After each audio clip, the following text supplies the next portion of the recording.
दौऱ्यावरती आलेले होते आणि ठाणे जिल्ह्यातल्या त्यांच्या कोपरा सभा ज्या काही झाल्या त्याच्यामधून त्यांनी एक खूपच मोठं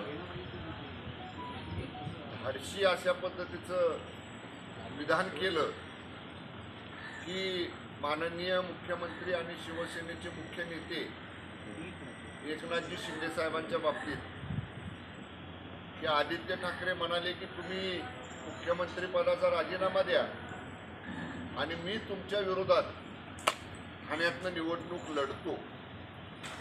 आश्चर्यकारक आणि हास्यास्पद विधान उभाटा गटाच्या युवराजांनी केलेलं आहे. असं विधान समजा 50-50 हजार माणसं समोर असतील ती गर्दी बघून केलं असतं एखाद्या वेळी आपण समजू शकतो की असं माणसं बघितल्यामुळं स्फूर्ती आली. पण मी ठाणे जिल्ह्याचा पालकमंत्री आहे. मला ठाणे जिल्ह्यातली काय सगळी राजकीय परिस्थिती आहे याची पूर्ण कल्पना आहे. मी फक्त माध्यमांच्या वतीनं एवढंच सांगतो अधिकृतपणे की आदित्य ठाकरेंच्या काल कोपरा सभा 4 झाल्या ठाण्यामध्ये. कासारवडवली आनंद नगरच्या सभेला 300 लोक होती. मनोरमा नगर कापूरबावडीला 200 लोक होती. नौपाडा चंदनवाडीला 300 लोक होती आणि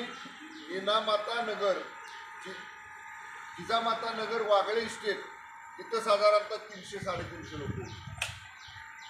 स्वतःला उभाटा गटाचे युवराज समजायचं, उभाटा गटातले दुसऱ्या नंबरचे मोठे नेते समजायचं आणि 200, 250, 300 म्हणजे 500चा सुद्धा आकडा त्यांच्या 4ही कोपरा सभांमधनं कुठेही ओलांडला गेला नाही. एवढा जर प्रचंड प्रतिसाद युवराजांना तिथं ठाण्यात मिळाला असेल तर उसणं अवसान आणून माननीय मुख्यमंत्री महोदयांच्या बद्दलचं विधान आदित्य ठाकरे यांनी केलेलं आहे.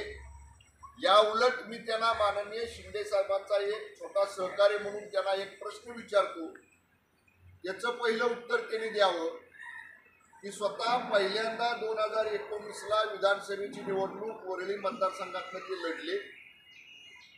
मग वरळीमधल्या 2 दिग्गज माजी आमदारांना तुम्हाला विधान परिषदेची उमेदवारी का द्यावी लागली? तुम्ही जर एवढं स्वतःला मोठे समजता, स्वतःला एवढे लोकप्रिय समजता तर मग वरळी विधानसभा मतदारसंघामध्ये तुम्हाला स्वतःला निवडून येण्यासाठी त्यावेळचे असणारे तिथले विद्यमान आमदार सन्माननीय सुनील शिंदे साहेब त्यांना परत 1 वर्षभर थांबल्यानंतर पुन्हा विधान परिषदेवर तुम्ही घेतलं. तुमचे जे प्रतिस्पर्धी समोर होते सचिन भाऊ आहेत त्यांना तुम्ही पुन्हा विधान परिषदेवर घेतलं. म्हणजे स्वतःला निवडून येण्यासाठी शिवसेना पक्षाच्या कोट्यातल्या 2 विधान परिषदेच्या जागा ज्यांना द्याव्या लागतात त्यांनी माननीय मुख्यमंत्री एकनाथजी शिंदे साहेबांचा राजीनामा मागण्याची भाषा करू नये. जे 200-300 लोक तुम्हाला जमतायत ते सुद्धा भविष्यात जमणार नाहीत. त्यामुळं हे विधान आदित्य ठाकरेंचं हास्यास्पद आहे. येणाऱ्या लोकसभेच्या निवडणुकीमध्ये त्यानंतर येणाऱ्या विधानसभेच्या निवडणुकीमध्ये उभाटा गटाची काय परिस्थिती होणार आहे हे सगळा महाराष्ट्र उघड्या डोळ्यांनी पाहणार आहे. ज्यांनी हिंदू हृदय सम्राट स्वर्गीय बाळासाहेब ठाकरे साहेबांच्या विचाराला तिलांजली दिली, पदासाठी सत्तेसाठी त्यांना प्रामाणिक निष्ठावान शिवसैनिकांनी नाकारलेला आहे आणि त्याच्यामुळं उभाटा गटाची याच्याही पेक्षा बिकट परिस्थिती नजीकच्या काळात होणार आहे.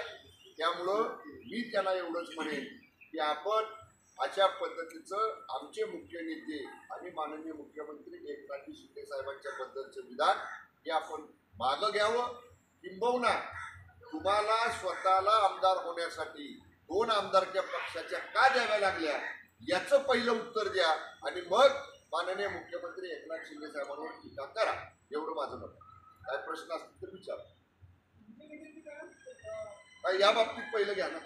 कालचं जे स्टेटमेंट आहे आदित्य ठाकरेंचं सीएम साहेबांच्या बद्दल, त्याच्याबद्दल काही प्रश्न असतील तर विचारण्याचे दुसरे प्रश्न घ्या.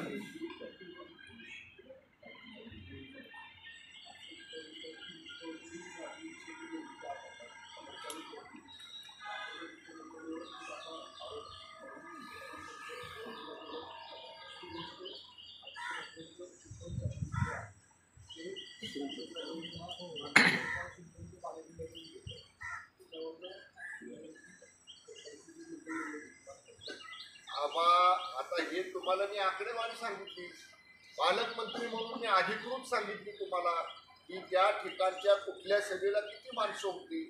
त्यामुळं माननीय मुख्यमंत्री एकनाथ शिंदे साहेबांची ठाण्यामधलीच नाही, महाराष्ट्रातली लोकप्रियता काय आहे हे माननीय शिंदे साहेब महाराष्ट्राच्या दौऱ्यावर जातात तेव्हा आपण सगळेजण बघता. आपले प्रतिनिधी असतात तिथं.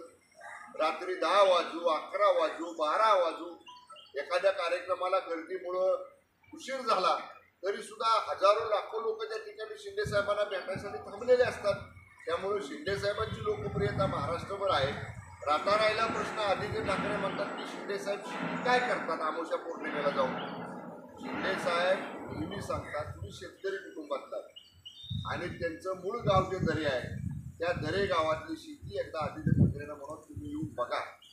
किती आधुनिक शेती केलेली आहे त्या ठिकाणी. आता बांबू लागवडीचे नवीन प्रयोग त्या ठिकाणी सुरू झालेला आहे. हळदीचं पीक अत्यंत चांगलं त्या ठिकाणी तुम्हाला बघायला मिळेल.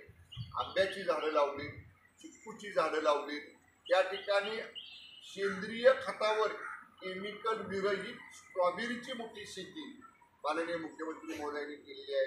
जी स्थानिक पिकं तिथली आहेत, स्थानिक पिकं तिथली आहेत. एकदा आदित्य ठाकरेंना म्हणावं सवड काढून शेतकरी कसा असतो आणि शेतकऱ्याला कसं कष्ट करून चांगलं उत्पन्न घेता येतं याचं एक ज्वलंत उदाहरण दर्यात माननीय मुख्यमंत्री महोदयांच्या